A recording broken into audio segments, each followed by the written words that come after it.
Welcoming traveler. Get ready to level up in Dynasty football.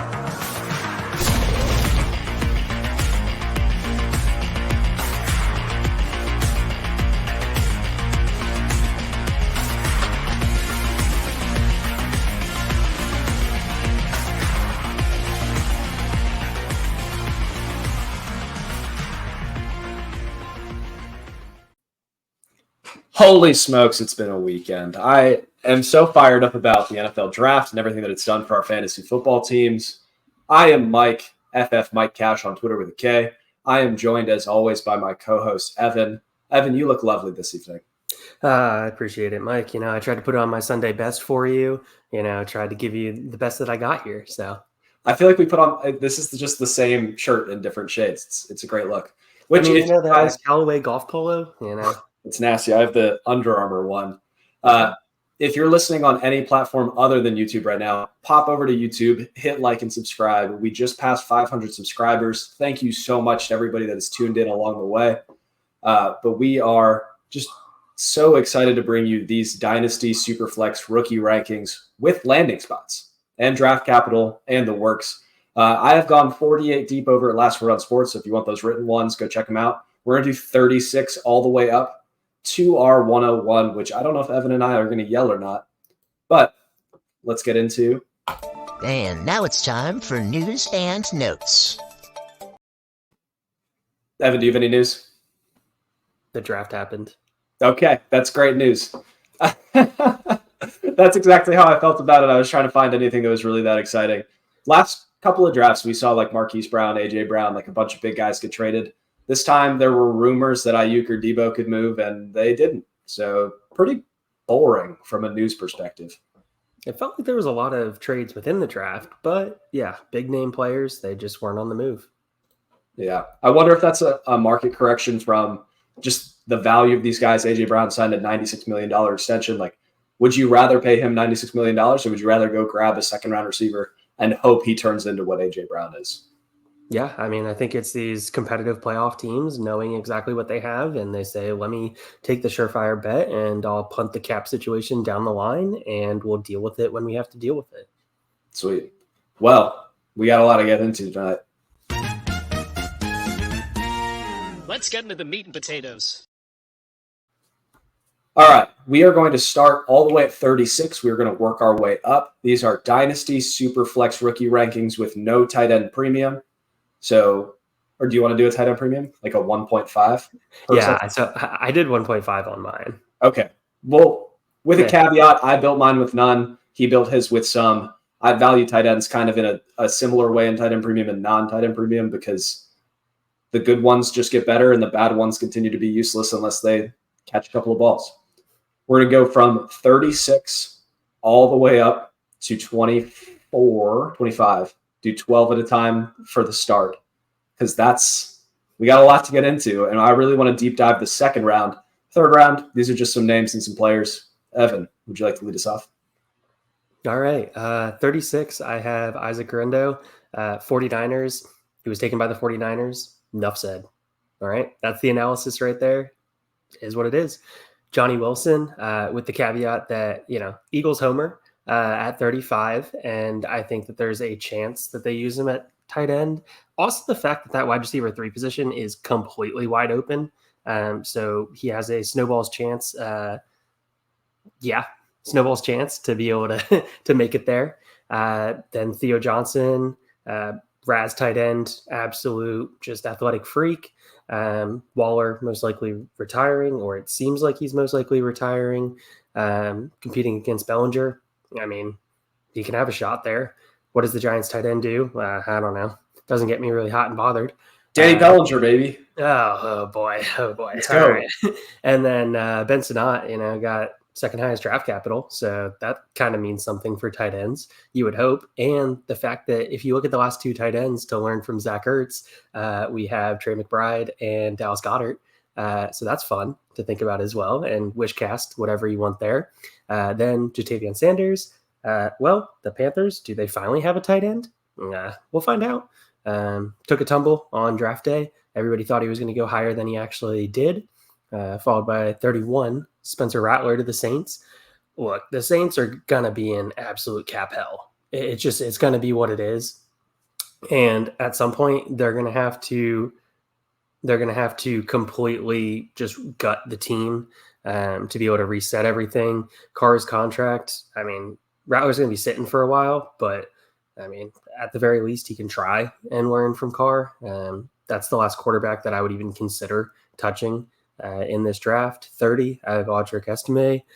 Broncos, power back, Javonte Williams. I mean, last year in his contract, so who knows what ends up happening there.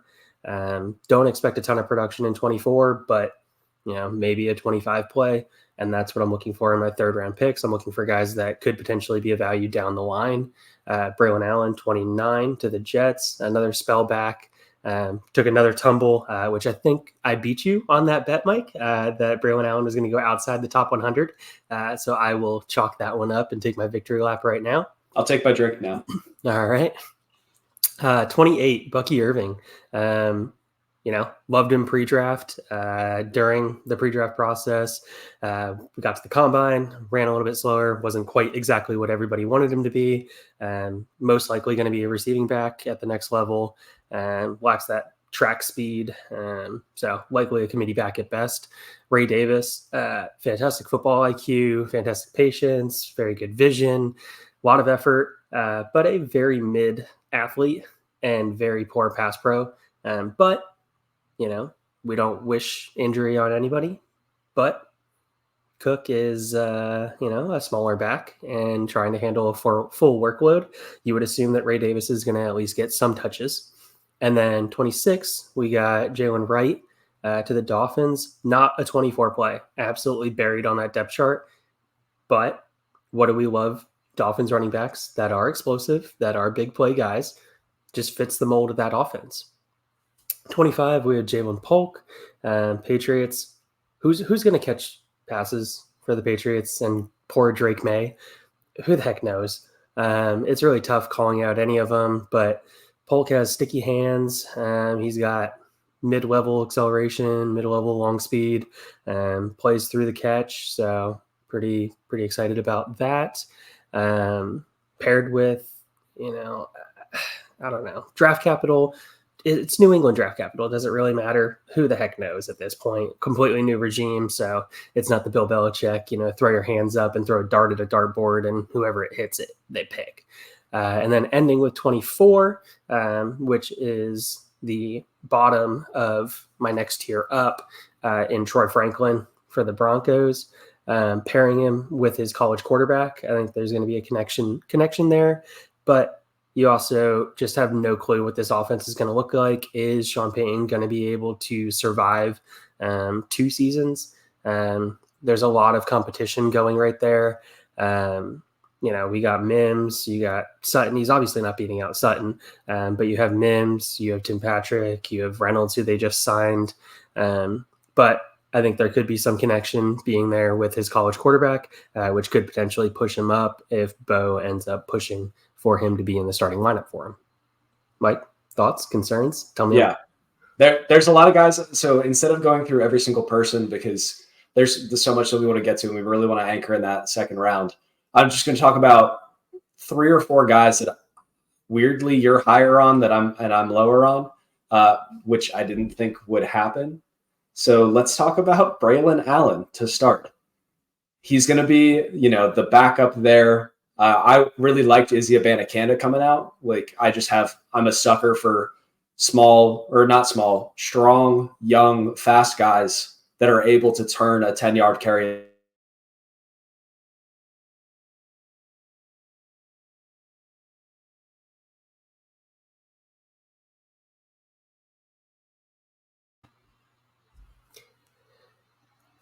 Alrighty. Well, considering I have no clue if I lost Mike or not,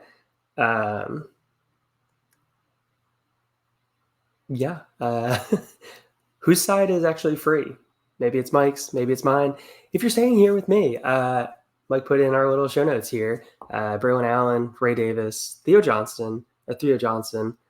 Oh, he's back. All right. Appreciate it, Mike. Hi. Welcome back to the show. Yeah, I love that. There's a storm outside, and I lost internet there for a second. I'm deeply sorry, everybody. But for those that weren't able to hear that, Braylon Allen, 20 years old, brings a different element to the offense. I think that he is more likely to get like 5 to 7 carries. And like if Breece Hall, God forbid, goes down, he would own the majority of touches. But the backup role there is going to be a dogfight between him and Izzy. See, I don't think it's a dogfight at all between him and Izzy. You think it's Braylon with a bullet? I think it's 100% Braylon. Okay, cool. I had him. Where did I have him? Braylon. Nope, wrong one. Doing the pod on the pod. All right. I had him buried in the 4th round, which is sad for me. Okay. I want to talk about Ray Davis, another guy that, like, if the starter goes down, he's more likely to get the majority of the touches. But what's the upside? Best case scenario, he's a handcuff that gets some touches. Worst case scenario, he's like every other running back that ends up out of the league. I mean, you're looking at a guy that could potentially be Singletary. Devin Singletary. I mean, but Devin Singletary was like 22 or 23 when he came out. Like Ray Davis is going to be 25 this season.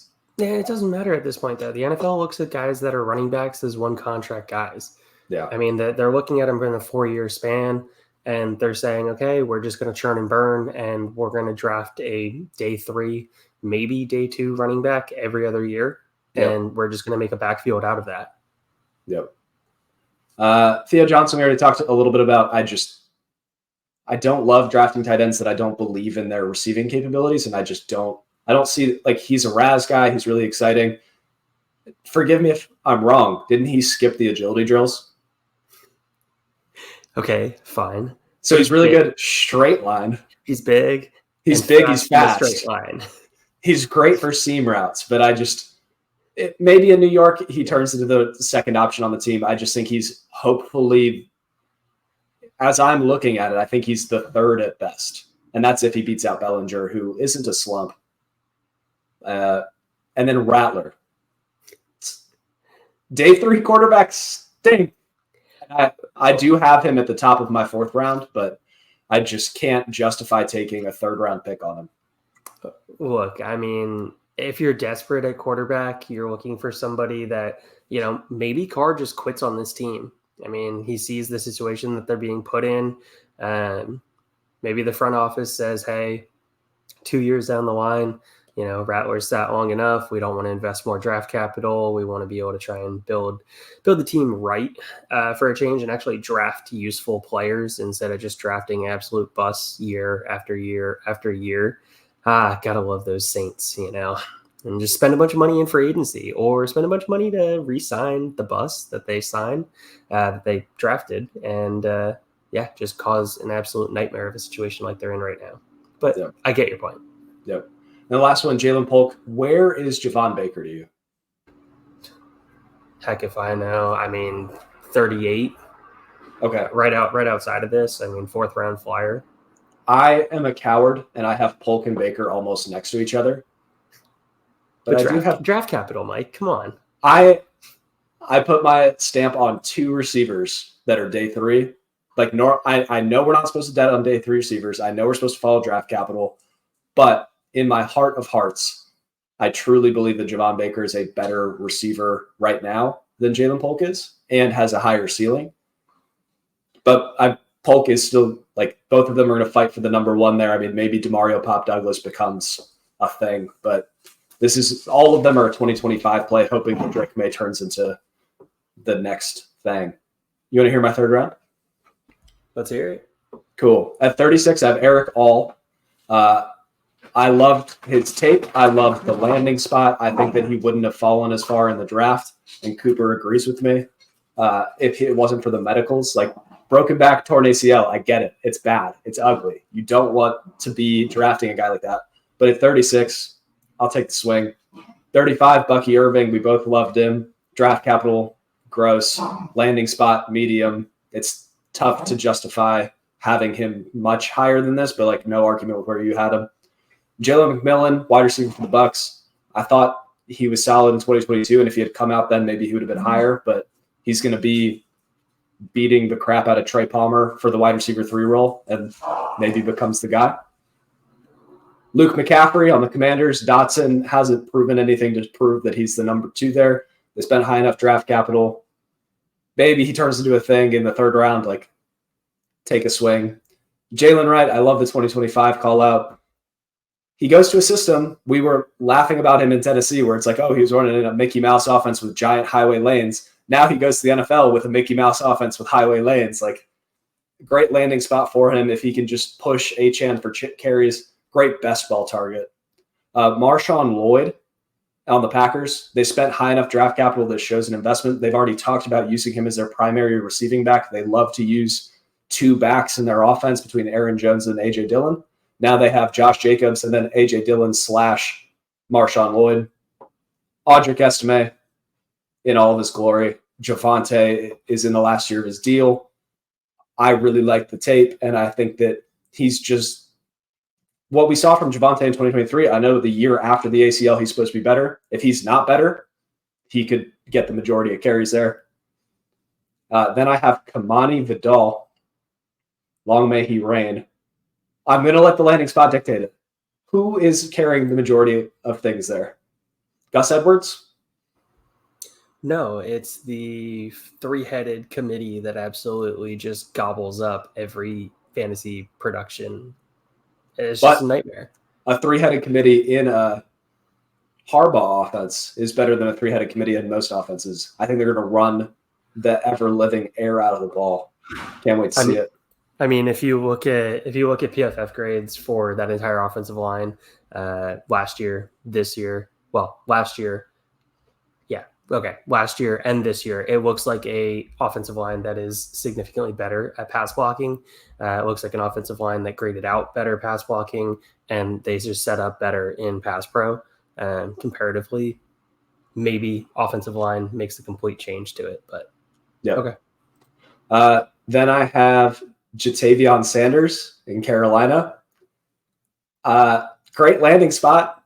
Just didn't get the draft capital we wanted. But who's catching passes in Carolina? It's Deontay Johnson, and then it's Leggett and Mingo, and I don't have a lot of faith in Leggett to turn into, like, 5th-year breakout wide receivers have a terrible hit rate, and the Panthers are notorious for drafting bad receivers. Not great. Troy Franklin, the other day 3 receiver I'm going to put my stamp on. Of all the landing spots to go to, he went to the one with the quarterback that he played college with. More things to complain about there. And then at 25, I have Jalen Polk on the Patriots with Baker a touch above him. And then I have Burton at 24, so in the back of your second round. This is one away from a tier, so I'm just going to give 23 real quick because it's all the same tier. Javon Baker and Jermaine Burton back-to-back, so 23 all the way to 36. Who do you hate? Where am I wrong? Tell me some things. I mean, sell me on the McCaffrey. Like, I can't get behind it. The way that I sell you on that is that Terry McLaurin is an older receiver already. I know he's only been in the league for a couple of years, but he came out at 900 years old. Dotson hasn't proven that he is the alpha target getter there. I do think that Sanat could come in and be a guy for them, and I do have him ranked appropriately. But when we talk about, like, what McCaffrey can turn into, maybe he turns into not their Puka because that's lazy comp, but he turns into a target earner on a solid offense with a young, exciting quarterback. I think wide receiver 3 is his, like, peak outcome, and in the 3rd round, that's a win. Okay. I mean, if that's going to be, peak outcome, wide receiver 3. I mean, I don't even know if he can get to wide receiver 3 in fantasy. I think that he could if he beats out Dotson for the wide receiver 2 in the offense, and Jaden Daniels is what we want Jaden Daniels to be. Okay. Which is big if for both of those things. All right. Anybody else? You think he cakewalks over Brown and Zacchaeus then? Yes. I'm assuming. Okay. Over Olamide Zacchaeus, yes. It's just a fun name. It's a fun name you got to be able to say, you know. I'm so glad I learned how to say it. I don't know why I did though, because yeah. Okay. Any other And then, complaints? I mean, we already riffed about Vidal a little bit there. Somebody on McMillan then, because McMillan. yeah, man, I'm looking at that offense and just going, okay, we're putting a new coordinator in. Yep. We have Mike Evans just walked up. Chris Godwin's still there. Cade Otton's still there. Rashad White's still there. They brought in Bucky Irving as the pass catching back. Yep. So Chris Godwin's Trey not there in Palmer's 20 still there. Trey Palmer's still there, and this is betting on McMillan to beat out Trey Palmer because I do think McMillan's a better receiver. 2025, Godwin is a free agent with no ties to the team other than some dead cap hits. Like, there's a way that McMillan becomes the wide receiver 2 for Baker, which isn't that sexy, but in the third round of your rookie drafts to get a player that can be the top 2 or 3 on his team in targets is gold. Okay. So it's not necessarily, I'm not like, oh, McMillan's going to be a top 24 receiver. It's that I think McMillan is going to be on a roster with a path to targets, which is all I'm looking for at this point in the draft. Sure. I got you, Mike. Cool. Yeah. I want to talk about the second round. I think that's where the juice is made. So give me your 23 all the way up to, actually, let's do it in batches of 6 now. That way we can really anchor. My tiers unless we have tiers. I mean, yeah, my tiers are definitely not aligning with just this, give me your next tier. Okay, all right. So the tier was going to be Troy Franklin, Marshawn Lloyd, Roman Wilson, and that's my tier of 3 in my next grouping. So I'll just go with them real quick. I already talked about Troy Franklin. Marshawn Lloyd, you already hit on it. Packers, I absolutely am one of the guys that love a Packers landing spot here. I think they gave Josh Jacobs a giant contract. Well, giant for a running back. So make that perspective here. And we're going to go with the LaFleur offense and realize it's been a committee backfield the entire time that he's been there. You look at A.J. Dillon, you look at Aaron Jones, and whatever the RB2 is has been consistently logging somewhere around 150 to 170 carries. So even if you say that Jacobs gets an uptick in carries, you're still looking at a running back that could potentially be getting 140 to 160 carries alone, not talking receptions as well if he gets used at all in the receiving game. He has big play threat ability, so he could easily break off some of those. I think he'll be a highly efficient back in that offense. So now you're talking maybe 4.5, 5 yards a carry potential there. So I think that could be an absolute steal at the end of the second. Roman Wilson to the Steelers, athletic freak. There is my biggest concern with this landing spot right now is quality of passes from the quarterbacks and how many passes are going to come from the quarterbacks. You look at what the Steelers did in the draft. I mean, loading up on offensive linemen, it just makes me think, and also Najee being on the last year of his contract, you combine both of those things, it makes me think that they're about to just run him into the ground and just say, hey, here you go. We're going to run the ball 50 times a game, and we're just going to try and grind it out like old Steelers football. So we'll see how that plays out. But I do appreciate that Roman Wilson seems to understand zone coverage and being able to sit in the zones. I think that's really good. And the acceleration and speed he has to be able to get behind defenses when they potentially roll coverage over to Pickens to try and take him out of the game plan. 21.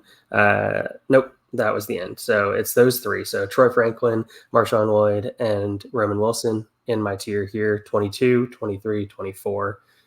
And then moving up to the next tier that I have, we have Malachi Corley at 21, Blake Corum at 20, Adonai Mitchell at 19, Michael Penix at 18.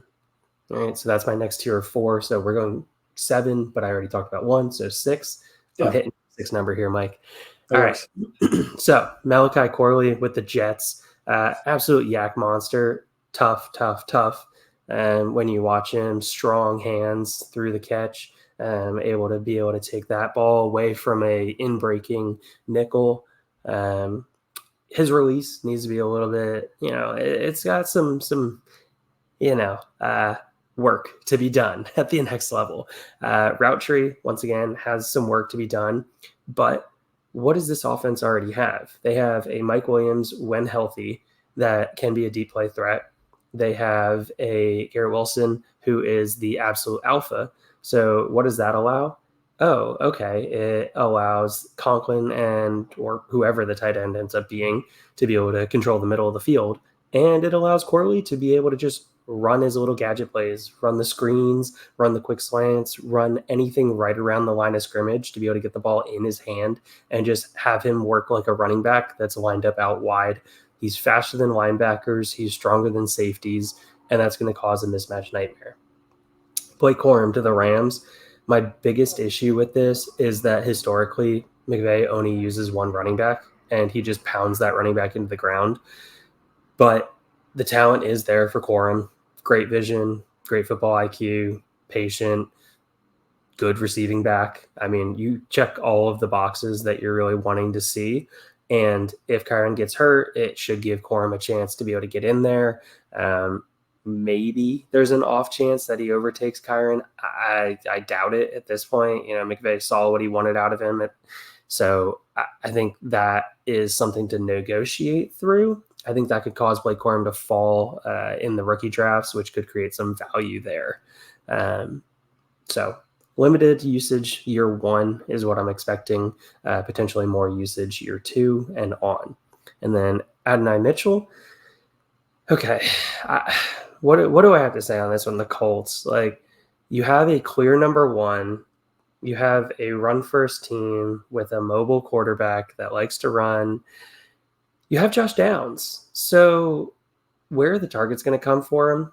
That's the biggest question that I have on AD Mitchell here.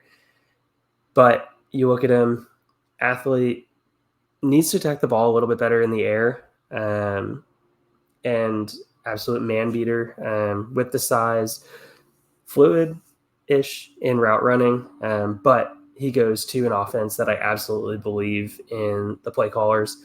Absolutely love that. And then Penix, the last one in this tier at 18. Yep, we got to talk about him. Yep, this is going to be a point of contention. I'm done. I was on Jordan Love when Jordan Love was taken in that draft. I was so burned for letting a 0 sit on my roster, waste our roster spot for 2 years. And now let's also think about the fact that it may actually be 3 by the time they move on from Kirk Cousins. So now you're talking about a quarterback that sits behind Cousins for 3 years, goes into the final year of his contract with the team having to decide if they're picking up the 5th-year option. And at that point, he'd be 26 if it's 2 years, 27 if it's 3 years? Yep. That's just not a recipe for success in my mind. Unless you're going to tell me with conviction that they will be moving on from Kirk Cousins and taking a giant cap hit to do so after year 1 of Cousins, I want no part of Michael Penix, and I will gladly let somebody in my league draft him before the 18th pick. I'm glad that you hammered on him because I really want to talk about this. The best way to get Michael Penix is to wait a year or 2 and trade for him for a manager that's not excited. Wait until 2025, 2026 and be hey, throw in Penix as part of this bigger deal. There were so many opportunities to buy Jordan Love before he became Jordan Love. If you believe in Penix, the time to get him isn't now. Go get him as a throw-in later. Yeah, and I still remember going into last year, pulling up KTC at the beginning of the offseason and just looking at it. And you just look at the Jordan Love chart, and the Love chart, I mean, we're talking negative derivative here. It was just down, down, down, down continuously. Yep. Every year that you couldn't do anything with him. Yeah, every year that he sits is another year that you're able to get him for cheaper. So I actually have him. Yeah, this is a great point. So Joseph, first of all, thank you for listening. Everybody subscribe if you're here. Love you. You guys all rock. Kirk has a $65 million dead cap hit in 2025.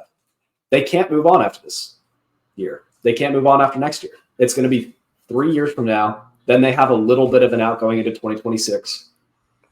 And that's best case scenario. Let's say Kirk Cousins, I don't know, maybe does well with Drake London's and Kyle Pitts, like wins the NFC South because they're trash. Like they're not going to want to move on from him. It's negligence in team building. It's negligence to the player that they took. Like Penix is just going to sit there and rot, and I'm just going to trade him later. So with that, to kick off my tier, I have Michael Penix. Just real quick on that, Mike, as well. Yeah. The other team that was rumored to be trying to trade up for him also would have been a crazy situation in the Saints. Oh, it would have been weird and gross because they just restructured Carr. Exactly. So, I mean, it would have been very similar situations. Yeah. Carr, I almost would have preferred because we can see the path a little bit easier. Like they're restructuring to like move the cap further along. Kirk, they just signed. It makes no sense. It's owners meddling in team building, and that's exactly what ended up happening here. Yep. I think the Falcons had one of the worst drafts in all of the NFL. Yep. But cool. I didn't really have any problems with anybody else in your tiers. The whole Penix experience is going to be disgusting for all of us, and I am not looking forward to it. So 22, I have Michael Penix. He is the end of that tier. If you're in a league that doesn't trade that often, like doesn't have an opportunity to do it, like grab him earlier, throw him in your taxi squad, keep him in the end of your bench as long as you can. But dude, it's tough. 21, I have Ben Sinnott. When we're talking about a player that was the second tight end off the board, he's also a Raz freak. He has hands. His pro comp is Kyle Juszczyk, which Kyle Juszczyk in San Francisco, 5th option on the team. Whatever, that stinks.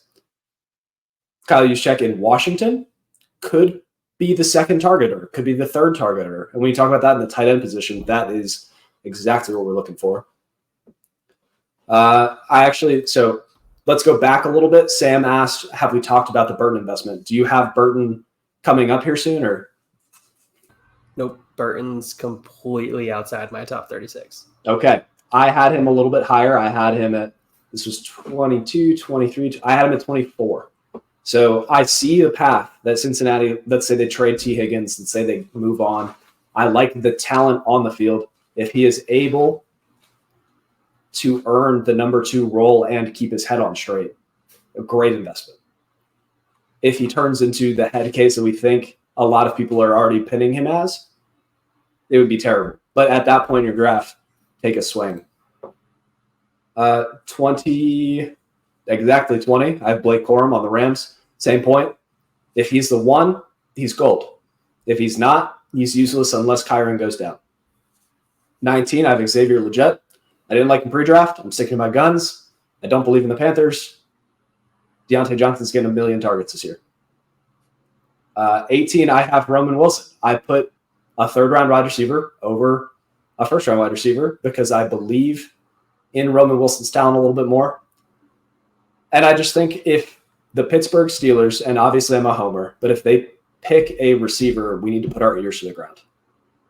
Like, he could be the Tyler Lockett for Russell Wilson. He could be the Darnell Mooney for Justin Fields. He can be the number 2 in the system that is useful for fantasy. And at that point in the draft, I don't have him over guys that I see a more immediate path, but I do see a way that he is useful for our fantasy football teams. 22, 21, 20, 19, 18, 17, math in public. Adonai Mitchell on the Colts, some of the best tape in the class, some of the worst tape in the class. He's so fun when he wants to be, but I loved all of your points. Like with Anthony Richardson, it's tough to see a way that he's getting over, 110 targets ever. So, I mean, I'd be surprised if he gets triple-digit targets, period. Yeah. It's tough. If he gets that at any point while Pittman is still there, I will be shocked. Landing spot was gross. The draft capital was also gross because this over-under on FanDuel the day of the draft was 17.5. That hit the over for the people at home. And then Malachi Corley rounds out the tier. The Jets need a number 2 option. Maybe it's Mike Williams. Maybe it's Brees Hall out of the backfield, elite pass catching back. But they just need somebody on that team to catch passes. And if I want the number 2 from Aaron Rodgers with offense, we got another good question. Which of the Washington brothers are you taking a leap on within 2 years when they get sick of Berrios? Washington, Berrios, ring any bells? No, I'm trying to figure this out right now. I'm assuming he's talking. No, I'm assuming he's talking about Taj and Malik. Yeah, I'm assuming they're talking the Miami situation. I would bet on Malik. Yeah, I would bet on Malik over Taj personally. Yep, Malik's missed tackles forced per reception were insane. He's like a running back at playing receiver. Just also a refined route runner, so something that you like to see. But he's going to be the number 3. He's outside of both of our top 36s. Yeah, and I mean, realistically, you're talking about a 6th and a 7th round wide receiver. The odds that they draft another wide receiver higher than both of those guys that they have more conviction over is probably going to be pretty high next year. Yep. And so that's the end of my tier. If we want to move into the top of the second round, it'll be the 2, 1 through 3. But I would actually love to hear yours first, unless you have players that you hate. No, I mean, I think we're pretty close already at this point. So, yeah, if you don't mind, I'll just jump into my next tier. Send it, baby. Fantastic. All right. So you already talked about this guy a little bit, Xavier Legette. He's number 17 at the beginning of my next tier. Panthers, big body outside wide receiver. You look at what they did with Thielen last year, and he was mainly in the slot. We're talking about 69% of the snaps coming from the slot. I just don't think Mingo is good. So I think he is easily going to beat out Mingo. Sanders, I mean, we've yet to see since the Greg Olsen days, the Panthers utilize a tight end well. So you look at that, pass catching running backs. I mean, they have hands. Brooks. Okay. I mean, Brooks is going to be talked about a little bit later. I don't think he's going to be fully healthy for the entire year, even though he's a little bit ahead of schedule. But somebody's got to catch passes. They're probably going to be behind because the defense is taking steps back. They invested heavily in the interior offensive line, so I think Bryce Young's going to have a little bit more time to be able to throw the football this year, which I think is going to be a huge plus. I absolutely love the Panthers going out and signing interior offensive linemen, some of the best that they could find in free agency. Bryce Young needs interior presence. He needs to not get pressure right up the middle. So he should be able to deliver a couple more balls this season, hopefully a little bit more accurately than he has in the past. 16, Ricky Pearsall. All right. First round wide receiver. So he's got the draft capital, great route runner. San Francisco offense, once again, I mean, look, everybody knows the situation there. You got Kittle for 2 more years. You got Debo signed for 2 more years. So they're talking about potentially moving him. We'll see if that actually comes to fruition. Ayuk has 1 more year. At the very worst, I think Ayuk ends up getting franchised and traded. At the very worst, they're not going to let him just go straight to free agency. No. I find that incredibly hard to believe. But you also look at this offense, and there should be space in the slot. I mean, Juwan Jennings, you really think Juwan Jennings is beating him out? So, I think he does, depending on what they want to do in their 3 wide receiver sets. And if they don't want a tell, like Juwan Jennings, say what you will, way better run blocker than Ricky Pearsall. And sure. if you don't want to tell the other team what you're doing, putting Pearsall on the field is like, we are passing. Okay. I mean, there's also going to be plenty of times where Pearsall is going to be on the field and you're okay. All right. I was going to say, you can still have Kittle in there, you know? Yeah. No, the San Francisco. So I want to talk about Pearsall a little bit more because I think the fit is interesting. He's an elite separator who's really, really good out of the slot. Yep. But is San Francisco going to use him the right way? We've been burned by San Francisco just picking guys and putting them on the field for funsies.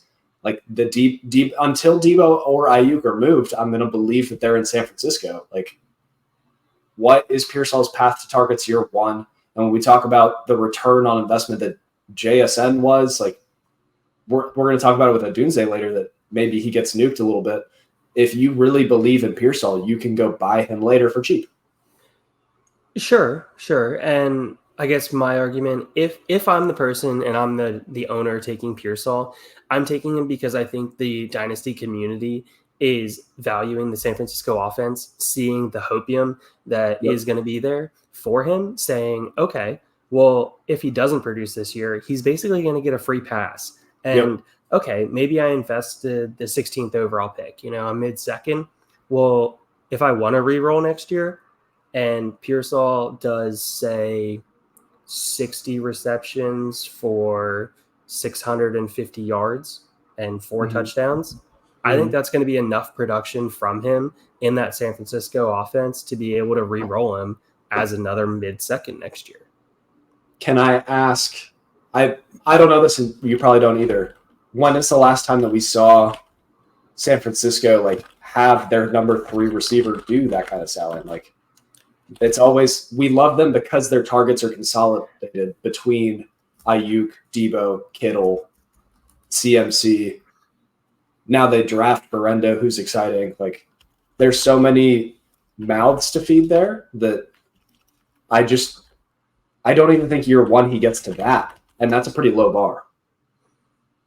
Yeah, no, that's actually really interesting. And now you got me scouring right here as quick as I can, as my computer will work for me. Yeah, I mean, with Kittle being there, that's a valid point. I mean, I'm looking at 2021 right now. And I mean, Debo, then Kittle, then Ayuk, then drop off. That's the thing. Yeah. Okay. Last year, Jawan Jennings was their wide receiver 3 with a bullet. He got 265 yards. He's going to get more than 265. I don't know if he reaches 600 though. And then he doesn't reach 600. We write him off, and then he's dead. And there's a world he's going to get a free pass because of the San Francisco offense, but he also might die to less patient managers. And this is why understanding your league, and if you haven't listened to it yet, the people at home, go listen to the How to Rebuild podcasting. There are players that will get a free pass in most leagues. But if your league isn't one of those leagues, then you're worried that you have to draft for short-term returns and then flip on the short-term returns.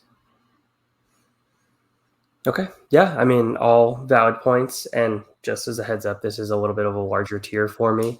This next one is about to be very controversial, I'm assuming. And Brian Thomas Jr. at 15. 203. Yep. Damn. Okay. We're going to talk a lot about that, but let's go through the rest of your tier first. Okay. I'm going to make a little note. We're going to talk all about Brian Thomas. Okay. 14, the next one's going to be Keon Coleman. Look, if you're drafting Keon Coleman, you better hope that he hits because the Dynasty community has a lot of stink on him.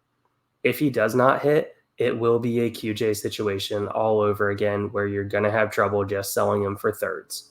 So keep that in mind. But at the same time, you're taking a wide receiver that was drafted at the top of the second round, that's tied to Josh Allen, that wins down the field, and Josh Allen loves to chuck the ball downfield. When I was thinking about Keon Coleman, I was like, man, he really needs to go somewhere that's a high-volume passing offense with a gunslinger quarterback that loves the scramble drill. Yep. And man, he went to the perfect spot with no other target competition. It's going to be really hard for me to not draft Keon Coleman this year.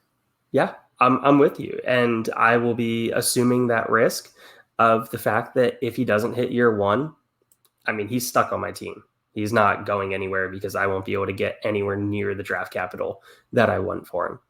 All right, moving up. 13, Trey Benson, Cardinals pick. Powerful build, big playability, great contact balance. I mean, he's been talked about ad nauseum at this point. A lot of people said that they thought he was going to be the RB1. Ended up, not quite being the RB1 for me. Directly behind Jonathan Brooks as number 12 for me. Jonathan Brooks to the Panthers. Look, I love the fact that the Panthers probably are going to suck again this year, which means Jonathan Brooks can essentially get a redshirt season. He, by the medicals that I've seen or heard, he's a little bit ahead of schedule and should be ready for the preseason.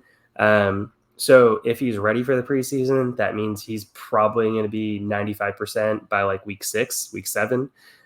which tells me the second half of the season, once the Panthers already kind of realize, well, our team sucks once again. What a surprise. He's going to be a full go. He's going to be able to easily work himself into that lineup with Sanders, with Hubbard being there. You know, we have other guys there that can do it. Route running, Mike, you're the Texas fan. I mean, he's meh for Brooks. For Brooks, Yeah. he is. I have it as weapon in the passing game, capable and not capable. He is capable. Okay. Capable, but not a shiny object. He can take dump offs. I saw him run a couple of angle routes that put linebackers in the shadow realm.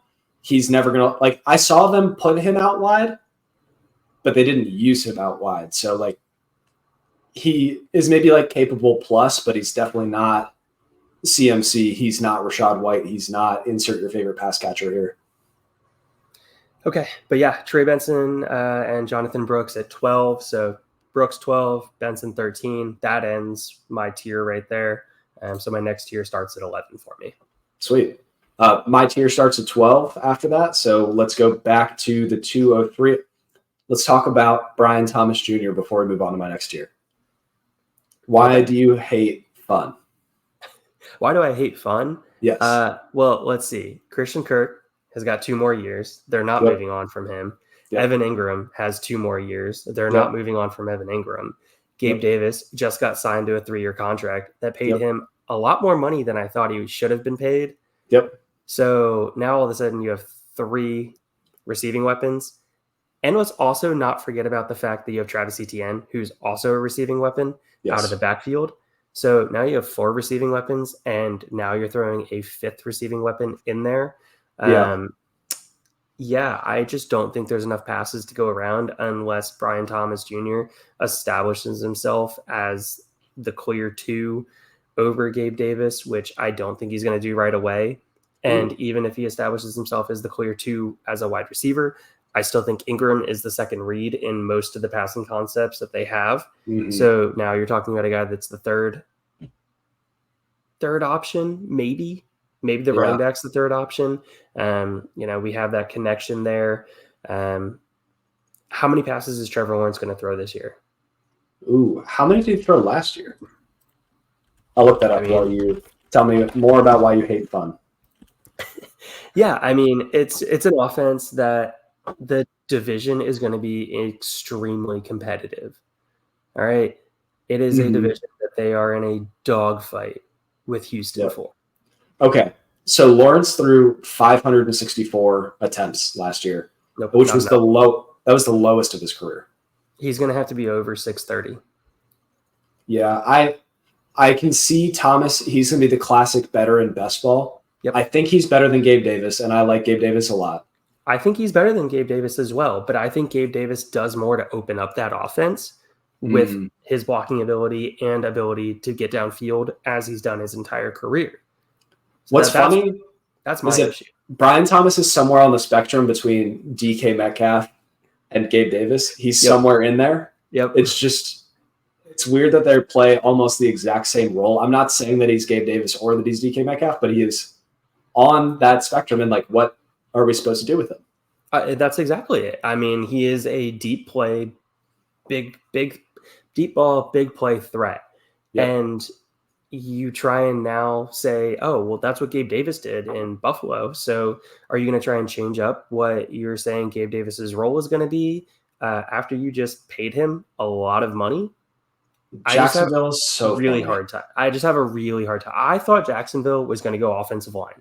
I had them penciled in everything that I was doing for offensive line because they need help on the offensive line. Yep. They need to be able to protect everybody to utilize all of the weapons that they have. So I just had an issue when that pick came up. I know a lot of people are a lot higher on Brian Thomas Jr. A lot of people are saying, he's 10, 11.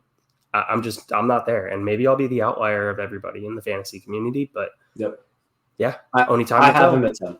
Okay. But all right, I'm just going to go real quick and then we'll meet at the first round basically. So my 203, Ricky Pearsall. Same thing. Delayed returns. If you're going to talk about drafting a guy and holding him, makes a ton of sense. You're talking about drafting a guy and putting him in as your flex option week to week. Disgusting. I hate it. 202, Coleman, talked about him ad nauseum. Like, if there's a place for him to land, he landed in the perfect place, and it's hard for me to not. He's gonna make a big play in camp, and I'm gonna draft him all over the place, and I'm gonna look so stupid. I can't wait to see it. And then Ladd McConkey on the Chargers, 201. I thought I was the high man on him. I thought I was the high man on a couple of people. I guess you beat me. I think the Chargers offense is going to pass the ball less, but Ladd McConkey can still break triple-digit targets year one because he's fighting with QJ. He's fighting with like Josh Palmer. There's a chance that McConkey becomes the one in a Justin Herbert offense. And no, he's not going to be a top 15 receiver in the NFL. That's fine. He's going to be a wide receiver 2 or a wide receiver 3 for your dynasty teams that gives you a safe floor. And maybe he uses his 4.39 speed to turn into bigger plays. So that's where I'm at. Any concerns? I mean, we're pretty lockstep, but you have Ladd. I bet he starts your next tier. Close. Yeah. Close. Yeah. But yeah, so I just think it's hilarious that the Twitterverse absolutely went crazy with the Ladd pick, going, "Oh, he saved Herbert's fantasy value." What are we talking about? No, one receiver that is going to probably barely break 100 targets. Yep. is saving Herbert's dynasty value. Yep. Come on, his year one best comp is Zay Flowers. Sure, I'd love to say season out of him. He's going to be wide receiver 30-ish. Yep. He's going to get all sorts of targets on a low volume offense, and he'll be fine. Yeah. Love it. So, cool. Kick off your next tier then. All right. So my next tier is 11, 10, 9. So I got 3 people in this next tier. And it is Bo Nix to the Broncos. What? Last of the first round quarterbacks that will start this year is what I wrote here. You'll get to see a sample size. How big will the sample size be? We don't know just yet. We assume it's going to be relatively big based off of the draft capital that they put. And at the very least, you're going to see something. You're going to know whether Bo Nix is something or is not something at the end of this year. And if you find somebody crazy enough to be able to continue to believe in him, with the narrative of, oh, the Broncos offense was horrible. Yeah, I don't believe. I just don't believe that. So yeah, if you can sell somebody on the narrative after Bo Nix goes out there and struggles this year, that the Broncos sucked and he's going to be better, then re-roll it for a mid-second and go forth. Number 10, Ladd McConkey. Absolutely just love it. I mean, Mike laid it out pretty well. I love the fact that he is an incredible route runner. He has great change of direction speed. Love how he just gets up to speed right away, right out of his breaks. Very little target competition, tough as nails. I mean, Harbaugh's going to love this guy. Like, he's going to go out there with a broken ankle and still try and play. Like, he is going to say, put me in, coach. I'm ready to play. If it was baseball, we'd say, I can play center field, but we're going to move on there. He's got QJ and Josh Palmer to fight against. Also, Herbert got an offensive line upgrade, if I'm not mistaken. That pick that everybody wanted them to use on a sexy wide receiver. They used on Joe Alt, the best tackle in the draft, hands down. Absolutely screwed the Titans with that pick. I mean, the Titans were on full tilt offensive line, help the rest of the draft, trying to figure it out. But if Herbert doesn't have time to throw this year, I'm going to have serious questions about what is going on with the Chargers, because he should have 2 elite bookends protecting him. Then at 9, I have Xavier Worthy. What? Hollywood Brown is on a 1-year contract. Could he get re-signed? Sure. Rashee Rice, I mean, every report is he's getting at least 2 games. So that's going to be 2 games there. So now all of a sudden you say, okay, he could start out as the wide receiver 2 on the team. Third option, probably. getting targets behind Kelsey and Hollywood. Then you have Rashee Rice step back in, and then you have Hollywood step out at the end of the season. That's going to keep people talking about Xavier Worthy. And as long as people are talking about a player, he's going to continue to have dynasty value, and he's going to be able to be a liquid asset. Absolutely. You're not going to like where I have Worthy. You're going to be really mad about it. Okay. I can't wait. Love it. Absolutely love that, Mike. Then I'm going to go through my next tier then, if you don't mind. All right. That'll get me up to 5. Right? 5 will work. Yeah, let's do it. Because then I'll meet you at 5. Okay, sweet. My next tier is 8 for Brock Bowers. When this pick came through, Tough. I was so upset. Tough. There are so many leagues that I was sitting at 107 just going, man, I'm just going to gobble up all of the Bowers shares. And I'm looking at it. And I also have a sizable chunk of Michael Mayer, which is really rough for me because Michael Mayer is in a swimming for his life type of situation right now with Brock going there. There's been enough analysis on Brock. I mean, he's I'm going to say presidential type of tight end every 4 years. You know, we're looking at somebody with his athletic ability, his profile coming out. 7, Rome Odunze.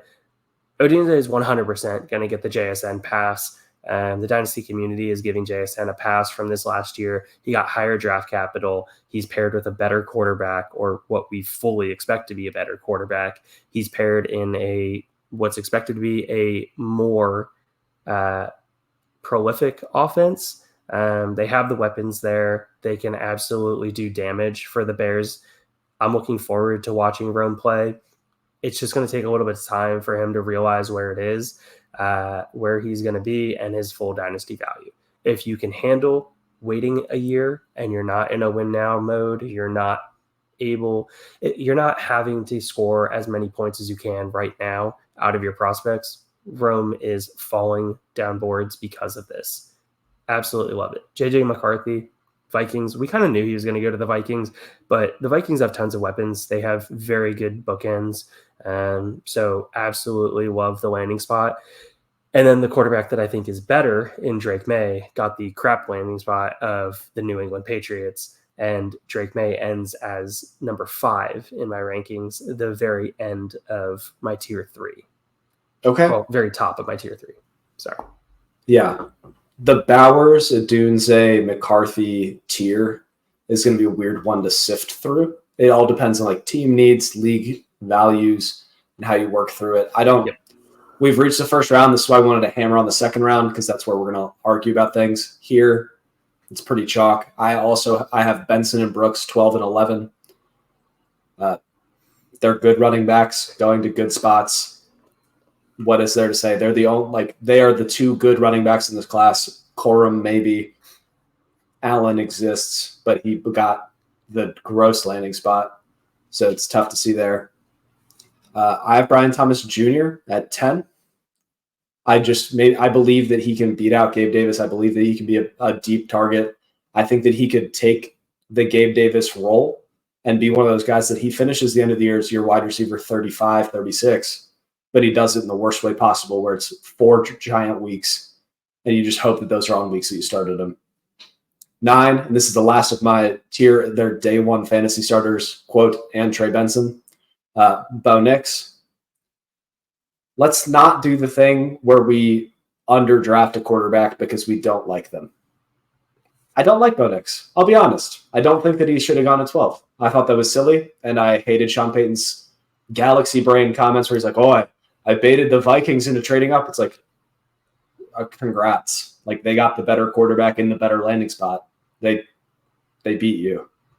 So that's a whole tier. I mean, if Sean Payton could have traded up to that pick to be able to take JJ, I mean, you probably weren't paying all that much more, and you were getting a significantly better quarterback.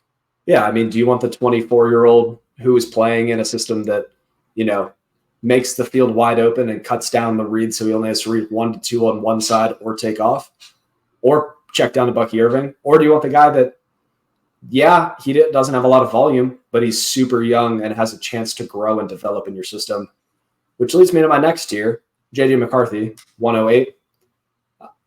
This whole tier, you can literally break it down by team needs. If you need a quarterback, you take JJ McCarthy at 106 and you go to bed happy. If you need a wide receiver to score points now, you take Xavier Worthy. If you need a wide receiver to score points later, you take Rome Odunze. And if you take a tight end, take Brock Bowers. So in order for me, and this is based on the average league that doesn't have a lot of activity and values immediate production more, it's 8 at McCarthy, 7 at Odunze, 6 at Bowers, or sorry, not 6, 7. So boop, boop, boop, boop, boop.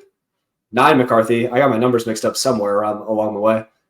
8 Odunze, 7 Bowers, 6 at Worthy. I think that Worthy, with the sexy landing spot, people are going to see the speed and they're going to comp him to John Ross. And he's going to go out and he's going to get 9 targets for 120 yards and 2 touchdowns. And you're going to be able to trade him for a Odunze plus in October. So I'm looking at immediate returns. I understand, I do think Odunze is a better player. But I've talked about this ad nauseum on the show. I've talked about this too much, so you guys are sick of hearing it. Rookie quarterbacks don't support fantasy targets. And they certainly don't support 3 of them, Evan. So when we talk about Odunze hopefully being the wide receiver 3, maybe being the wide receiver 2 if we're really lucky, that is a disgusting place for him to be. And I do think Keenan Allen, he just came off of his best statistical season. So we can't call him dust. DJ Moore is everybody's love. So I have Worthy at the top of this tier at 106 because of what I think the community is going to react to it. So I know you hate that. Tell me why. Yeah, I mean, it's a reactionary community. And Travis Kelce's still there, if I remember correctly. Mike, I get it. Mahomes spreads the ball around to everybody that is on the field. If he could throw to offensive linemen, he would throw to offensive linemen. All right. He's distributor to the max, not game manager, distributor. All right. Don't get that wrong. But Worthy is fast. But Rashee Rice is going to miss a little bit of time, but will be back. Hollywood is on a mercenary contract. 1-year contract, just signed him to be able to get him in the building. All right. They're trying to make another Super Bowl run. Andy Reid, look, he's a play calling genius. Mahomes does some of the craziest things that we've seen a quarterback do in recent NFL history, period. But the Chiefs landing spot is going to keep him relevant. I do agree. But I just can't.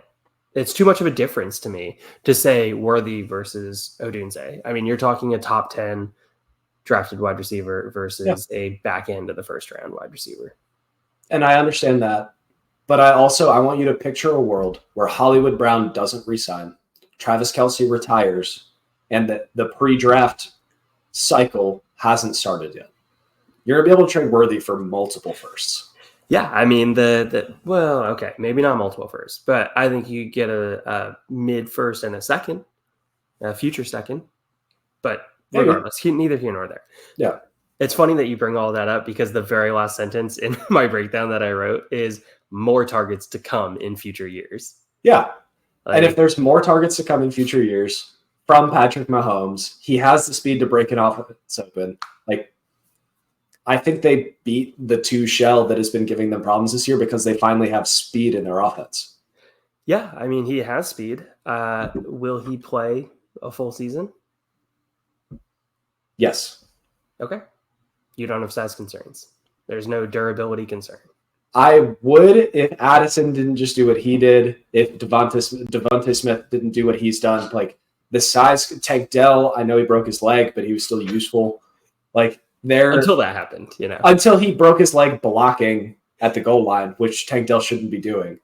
So I just think Xavier Worthy's path to being valued too high is easier.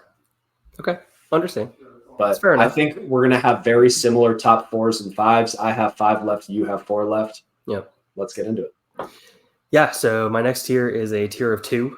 It is Malik Neighbors at 4 and Jaden Daniels at 3.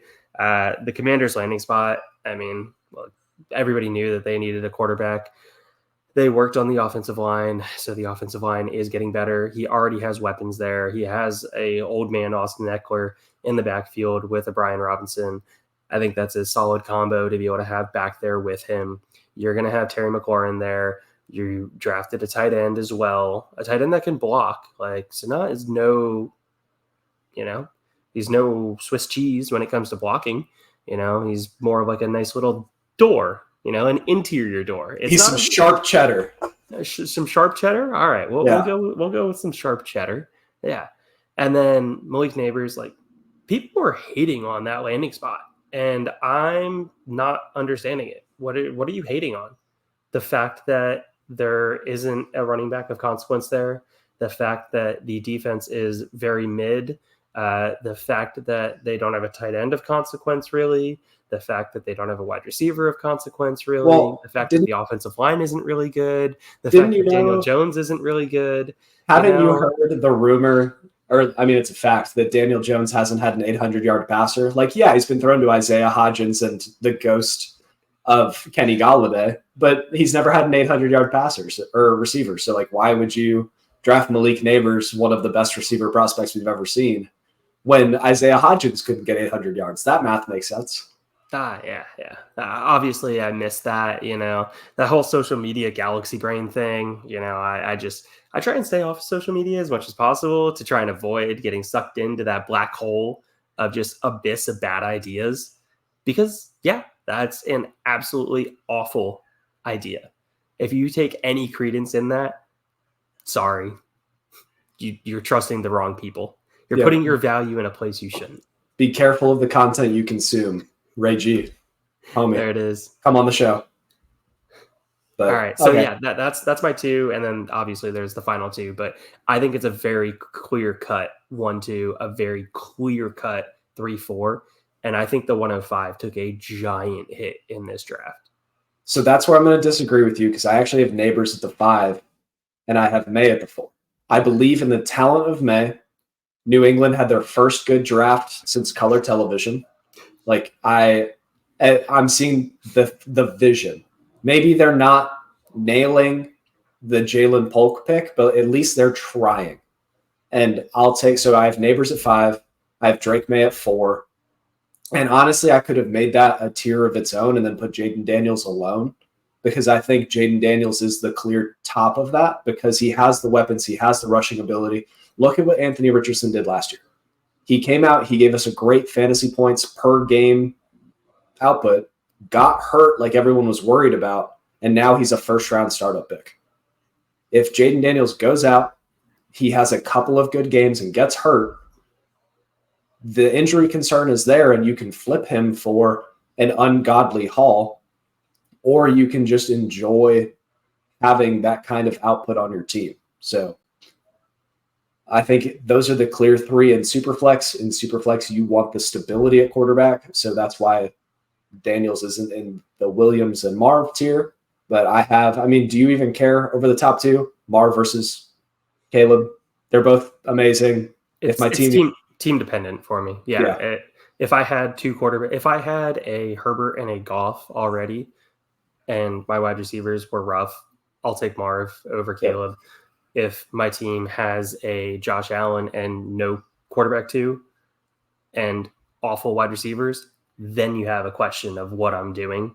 Yep. If you have wide receivers on your team and you just have another Anthony Richardson, then there you go, Caleb Williams. I think it's pretty clear cut and dry. But yeah, like I said, if I personally think that there's enough of a gap between 1 and 2, and then the other tier. So tier 1 for me, tier 2 for me. I think there's enough of a gap there that if somebody told me that it would take a 205, we'll go 205 to move from 4 to 2, heartbeat.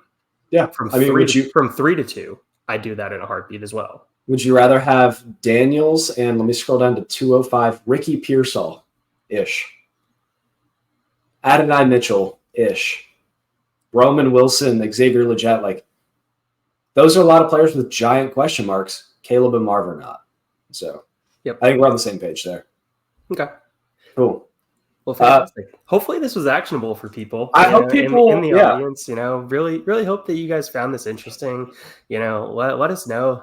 If you think that our takes are awful, let us know.